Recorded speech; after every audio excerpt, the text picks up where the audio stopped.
آپ کی قسمت کا لکھا آپ سے کوئی نہیں چھین سکتا، کیونکہ رب نے لوگوں کو آپ کے مقدر تک رسائی نہیں دی۔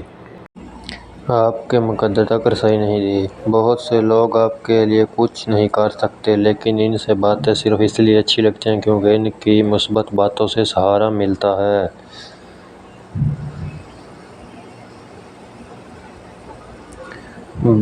مخلص لوگ روٹھ جائیں تو منا لیا کرو، مطلبی لوگ چھوڑ جائیں تو رب کا شکر ادا کیا کرو۔